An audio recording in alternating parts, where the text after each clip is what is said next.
दोस्तों, दीपावली का त्योहार धनतेरस के दिन से ही शुरू हो जाता है। धनतेरस के दिन से लेकर यह भाई दूज तक चलता है, इसलिए इस त्योहार को पंचदिवसीय त्योहार कहा जाता है। इन 5 दिनों में हम माता लक्ष्मी को प्रसन्न करने के लिए रोज दीप दान करते हैं, जिसकी शुरुआत धनतेरस के दिन से होती है। लक्ष्मी माता को प्रसन्न करने के लिए रोज दीपदान किया जाता है और धनतेरस के दिन भगवान धन्वंतरी की पूजा की जाती है और इस दिन माता लक्ष्मी और धन के देवता कुबेर की भी पूजा करने की मान्यता है। धनतेरस के दिन भगवान धन्वंतर की जन्म की कथा के साथ साथ माता लक्ष्मी की भी एक पौराणिक कथा कही जाती है।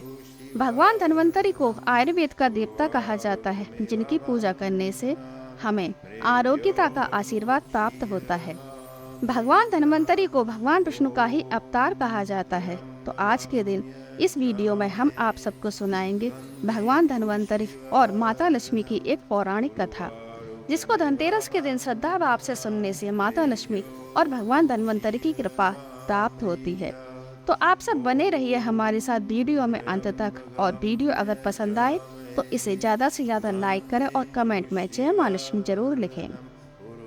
तो चलते हैं हम कथा की ओर। एक बार की बात है, भगवान विष्णु मृत्यु लोक में विचरण करने के उद्देश्य से आ रहे थे। तभी माता लक्ष्मी ने भी उनके साथ जाने की जिद की।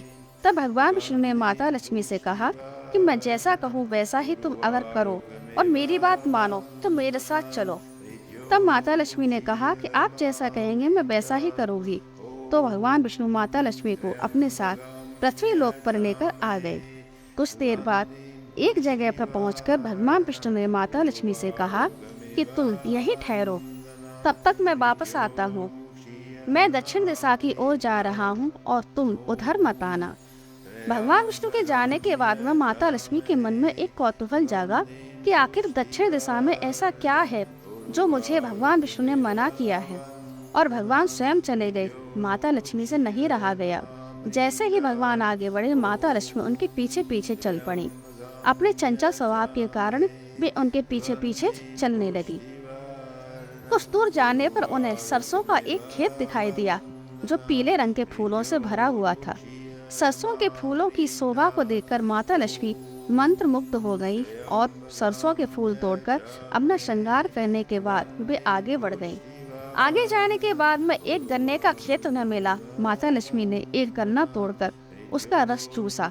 उसी समय भगवान विष्णु वहाँ पर आ गए और यह सब देखकर भगवान विष्णु क्रोधित हो गए और उन्होंने लक्ष्मी जी को श्राप दे दिया कि मैंने तुम्हें उधर आने से मना किया था, पर तुम नहीं मानी, और इस खेत के किसान की चोरी का अपराध तुमने किया है। अब तुम इस अपराध के जुर्म में इस किसान की 12 वर्ष तक सेवा करो।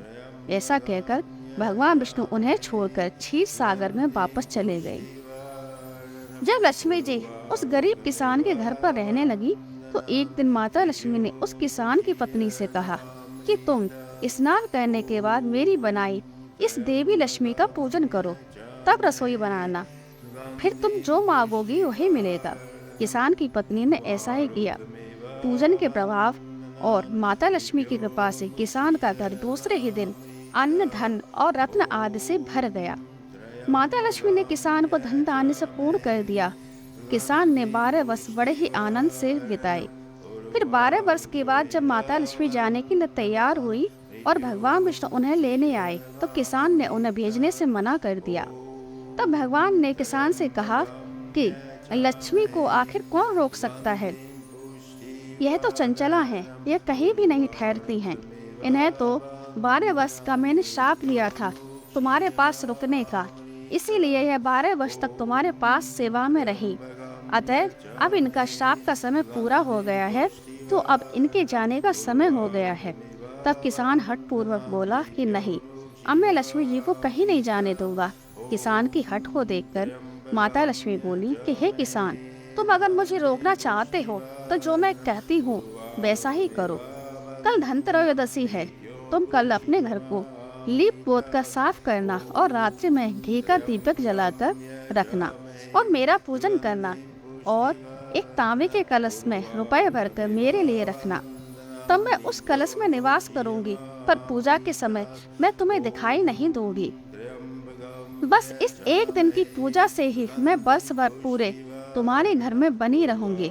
यह कहकर माता लक्ष्मी दीपकों के प्रकाश के साथ 10 दिशाओं में फैल गई।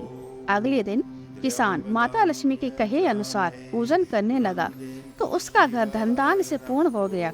इसी वजह से हर वर्ष धनतेरस के दिन माता लक्ष्मी की पूजा की जाती है। तो दोस्तों, आज की वीडियो में माता लक्ष्मी की कथा आप सबको कैसी लगी कमेंट में ज़रूर बताना। वीडियो पसंद आया हो तो इसे लाइक करने के साथ साथ हमारे चैनल को सब्सक्राइब करना। तो मिलते हैं अपनी एक और नई वीडियो के साथ। तब तक के लिए हैप्पी धनतेरस, हैप्पी दिवाली, जय माता दी।